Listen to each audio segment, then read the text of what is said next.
AIRS is an instrument that flies on a NASA satellite in Earth orbit and collects data about Earth's atmosphere.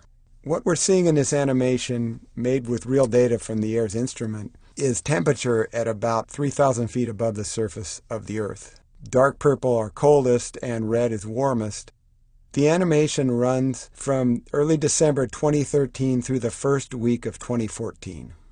The polar vortex is a region of very cold air that forms in the northern hemisphere over the Arctic in wintertime. The reason it's so cold is that this is a region that gets no sunlight at all for the entire winter season. A similar vortex forms in the southern hemisphere in their winter.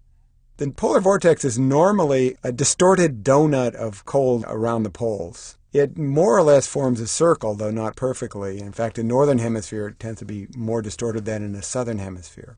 This movie starts with a fairly normal polar vortex, concentrated mostly over Canada and the Arctic. But quickly, that vortex moves south over eastern North America. And toward the end of the movie, you see that it becomes very elongated with a big purple slash across the entire North Pole, with that pool of cold air now sitting throughout the eastern United States, and you can see unusually low temperatures down into northern Florida.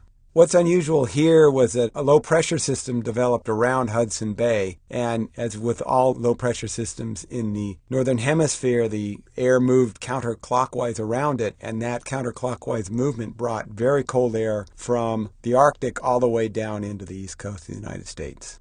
The polar vortex doesn't act alone. The jet stream is actually closely associated with it. In the northern hemisphere, the jet stream is a band of very strong winds that move from west to east and extend around the entire globe at middle latitudes. And the jet stream always bounds the polar vortex to the south. What was unusual here, obviously, is that the jet moved so far southward and brought with it that air. As cold air moved south, it broke records throughout the eastern United States, as much as 40 degrees below normal. And cold air extended as far as the normally warm Gulf of Mexico and northern Florida.